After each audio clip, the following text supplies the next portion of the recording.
conséquences de notre soutien assumé à nos voisins, à nos amis ukrainiens vont durer elles aussi et c'est le plus probable, vont probablement s'amplifier.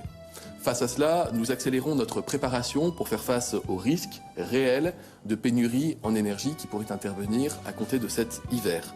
Il y a d'abord une stratégie européenne qui est portée par la Commission européenne pour constituer des stocks européens et activer des mécanismes de solidarité européenne. Et puis il y a notre stratégie nationale qui vise à reconstituer au plus vite à 100% nos stocks, notamment nos stocks de gaz, pour faire face à l'éventualité d'une coupure de gaz par les Russes à l'automne ou l'hiver prochain. En la matière, vous savez que nous ciblons en priorité en matière d'économie, d'énergie, l'action et les services de l'État, des ministères, des administrations centrales. Nous demandons aussi un effort aux entreprises, aux collectivités, et elles sont nombreuses d'ailleurs à répondre à cet appel.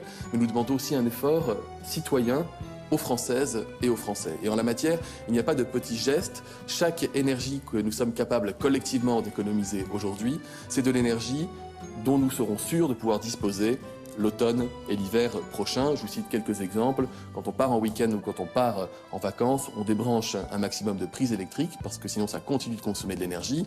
Et notamment, on débranche son Wi-Fi. On baisse un peu la clim maintenant que les températures sont amenées à diminuer. C'est aussi un geste qui fonctionne. Et puis bien sûr, on éteint les lumières quand on n'utilise pas les pièces. Encore une fois, ces gestes du quotidien sont des gestes qui ont un très fort impact sur notre consommation énergétique. C'est bon pour nos réserves et évidemment, c'est bon pour la planète. Arrête, papa, de faire tes conneries.